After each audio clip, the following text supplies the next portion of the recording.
¿Cuál de estas líneas te parece más larga? Te dejamos un tiempo para pensar. Así como tenemos ilusiones ópticas, nuestra capacidad cognitiva también es objeto de sesgos o distorsiones que entorpecen el pensamiento y nos llevan a tomar malas decisiones. Uno de los roles principales de la filosofía es ayudar a pensar mejor. Este proyecto lo inició Aristóteles identificando una serie de falacias que entorpecen el razonamiento. Y más recientemente han participado de él una serie de investigaciones interdisciplinarias, con un pie en la filosofía y otro en la psicología. Lo que hicieron fue estudiar una serie de distorsiones o sesgos cognitivos que también entorpecen el pensamiento. Algunas son más conocidas que otras, algunas cuentan con más respaldo empírico que otras. Es imposible conocerlas todas en un solo video, pero vamos a explicar algunas de ellas, así que manos a la obra. ¿Qué son los sesgos o distorsiones cognitivas? Se trata de errores sistemáticos en el pensamiento que ocurren cuando las personas procesan información. Es una forma de pensar que lleva a sistemáticas irracionalidades. El cerebro humano es poderoso, pero tiene limitaciones. Los sesgos cognitivos suelen ser el resultado del intento del cerebro por simplificar el procesamiento de información. A menudo funcionan como reglas generales que nos permiten entender el mundo y tomar decisiones, sobre todo cuando no hay mucho tiempo para pensar. Estas reglas o atajos permiten decidir rápido, por ejemplo, cuando oímos sonido de agua y pensamos que llueve. Pero puede fallar, tal vez es solo el vecino que estaba regando. Evolutivamente, los atajos mentales o heurísticos fueron importantes porque nos permitieron tomar decisiones rápido. Si veo una luz pequeña en medio de la noche, pienso que lo que la produce está lejos y tengo tiempo para huir. Pero nuevamente, puede fallar. Así que los heurísticos son reglas que en general, aunque no siempre, funcionan. Los médicos de emergencias tienen heurísticos para evaluar a los pacientes. Si rastrearan todas las enfermedades que podrían padecer, perderían un tiempo precioso. Algunos de estos sesgos están vinculados con la forma en que recordamos lo que nos ocurrió y otros se vinculan más con los procesos de atención. Dado que la atención es un proceso limitado, las personas tienen que ser necesariamente selectivas a la hora de prestarle atención a algo.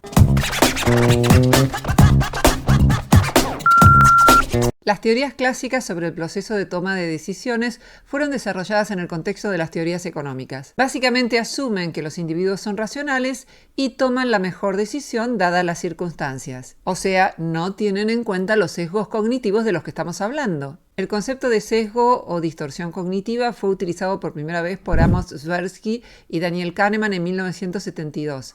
Ambos se ganaron el premio Nobel justamente por sus investigaciones en este campo. Ellos y otros desarrollaron muchas investigaciones en las que mostraron que había distintos sesgos cognitivos que entorpecían el pensamiento. Kahneman y Tversky cuestionan las teorías económicas racionales clásicas con su teoría prospectiva. Según ella, como no tenemos todo el tiempo del mundo para decidir, en realidad no siempre tomamos las mejores decisiones porque nos valemos de estos heurísticos, de estos atajos que muchas veces nos permiten decidir en situaciones de incertidumbre o cuando no tenemos mucho tiempo para pensar. Fundaron toda una corriente en economía que se llama economía del comportamiento, Behavioral Economics en inglés. Hoy la economía del comportamiento tiene un gran desarrollo, hay mucha investigación en este campo justamente porque afecta las decisiones que tomamos en distintas áreas, la económica, la educativa, etc.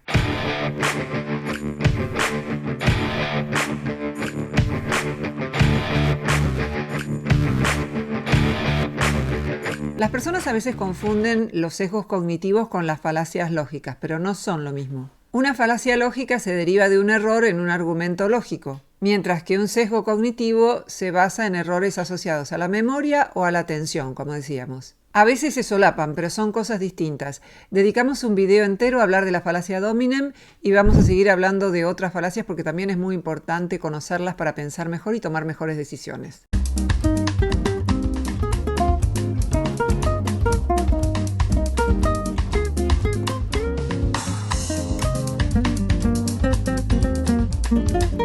El sesgo de disponibilidad fue detectado por Kahneman en sus experimentos. A través de esta distorsión se otorga mayor valor a la información que viene a la mente con más facilidad y se tiende a sobreestimar la probabilidad de que sucedan cosas similares en el futuro. Es una de las razones por las cuales las personas temen más viajar en avión que en auto, pese a que hay muchos más accidentes de auto que de avión. ¿Y por qué tienen esta distorsión? Porque recuerdan mucho más los accidentes de avión porque se publican en la prensa. Lo mismo puede ocurrir, por ejemplo, si alguien piensa que en su provincia muchísima gente vota a determinado partido meramente porque tiene un montón de amigos con los que charla que van a votar ese partido. Así que cuando alguien le pregunta, puede llegar a decir, sí, en mi provincia la mayor parte va a votar al partido X, que es el de sus amigos, pero por ahí son una ínfima minoría. De modo que este es el sesgo de disponibilidad. Pensamos que es más probable, más frecuente o que es cierto lo que tenemos más disponible, más a mano en nuestra memoria.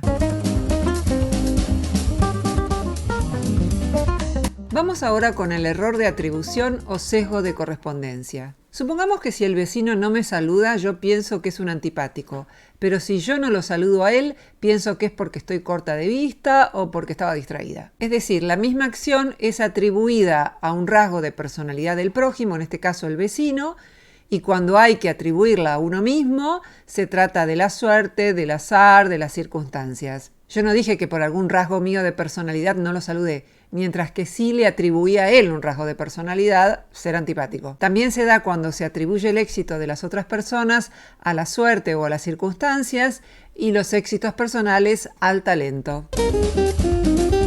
La palabra atribución refiere a si se atribuyen aciertos o fallos al mérito o a las circunstancias. Entonces, la primera forma del sesgo de atribución consiste en atribuir un éxito a una cualidad personal, inteligencia, bondad, fuerza, carácter, y un fracaso a circunstancias externas, mala suerte, desventajas. La segunda forma de sesgo de atribución consiste en atribuir los aciertos de los demás a circunstancias externas, tuvo suerte o ventaja, y los fallos a rasgos internos. Es agresivo, no es inteligente.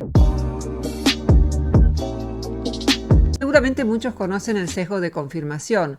Básicamente consiste en prestar atención o prestar más atención a lo que confirma nuestras creencias previas y desestimar aquello que las refuta. Por ejemplo, en un debate en las redes sociales se presentan evidencias en favor de una hipótesis y la otra persona las descalifica o ni siquiera se toma el trabajo de examinarlas. Otro ejemplo, alguien quiere comprarse un auto de determinada marca y a partir de ese momento empieza a ver el auto por todas partes. El lado positivo es que para ver algo es necesario ignorar otras cosas. El efecto halo también es un sesgo y es la tendencia a definir el conjunto de la imagen de una persona basándonos en uno solo de sus rasgos. Si X es físicamente atractivo, entonces se piensa que será un ciudadano responsable y respetará la ley al pie de la letra. Suena bastante irracional, pero así funciona. Una investigación realizada en 1974 mostró que en los juicios los jurados populares tendían a ser más indulgentes con las personas físicamente atractivas, aunque hubiesen cometido el mismo tipo de actos que quienes no lo eran. Otro estudio reveló que a los trabajadores sociales les resultaba difícil pensar que una persona físicamente atractiva hubiera podido cometer un delito. Hasta cierto punto es un sesgo de confirmación, porque se valora a las personas de acuerdo a la primera impresión que causaron. Es uno por el cual los eventos posteriores a uno que tratamos de recordar interfieren en el recuerdo. Tendemos a pensar que nuestra memoria es una especie de cámara fotográfica, pero está bastante lejos de serlo. Incluso esto lleva a toda suerte de debates en el terreno de la filosofía de la historia. Quien estaba en mejores condiciones de establecer qué pasó durante la Revolución Francesa era el que estaba en la toma de la Bastilla o el que puede valorar ese evento a la luz de los eventos posteriores. La memoria es altamente susceptible a las distorsiones.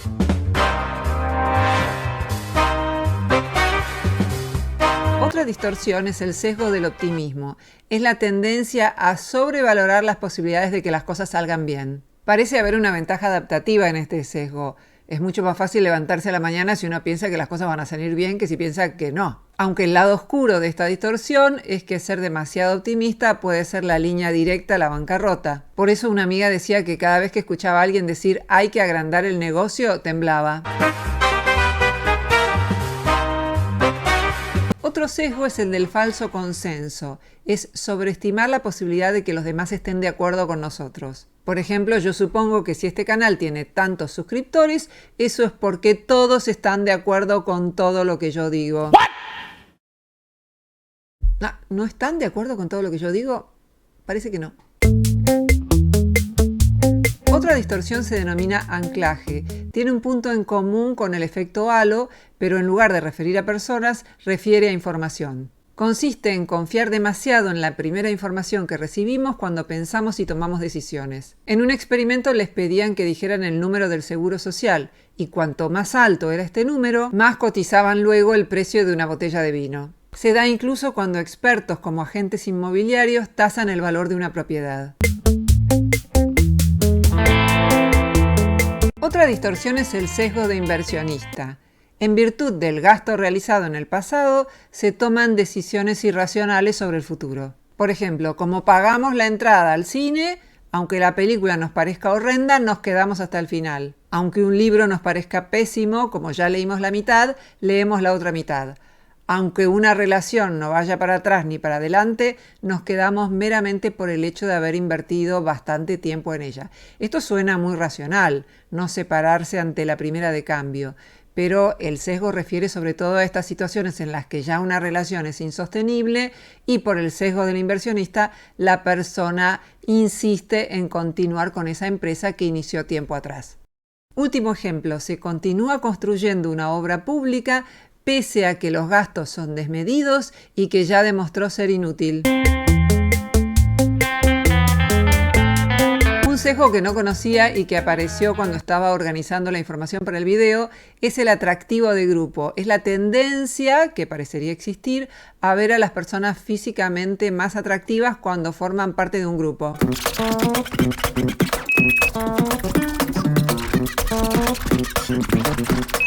Otro sesgo es el apoyo de nuestras elecciones. En inglés el término es Choice Supportive Bias. Bias significa sesgo. Si elegimos A antes que B, con el tiempo tendemos a ver más beneficios en A que en B. Se parece bastante a la fábula de la zorra y las uvas, es decir, como no pudo alcanzar las uvas porque estaban muy alto, creo que así era la fábula, entonces termina diciendo que entonces no valdrían tanto la pena.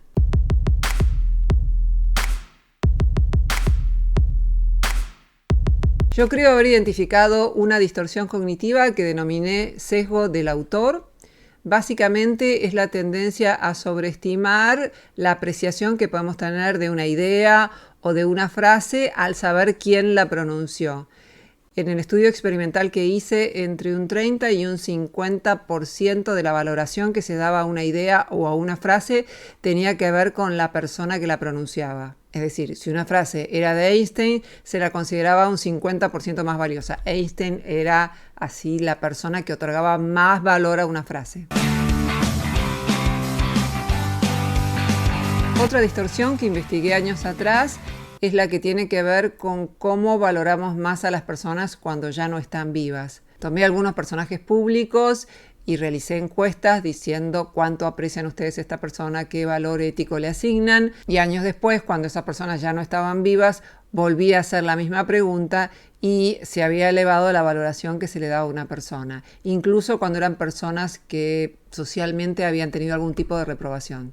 Ese estudio está inédito, publiqué una suerte de reseña en mi libro La Vuelta al Mundo en Filosofía, así que no les puedo dejar un enlace de paper académico sobre el sesgo.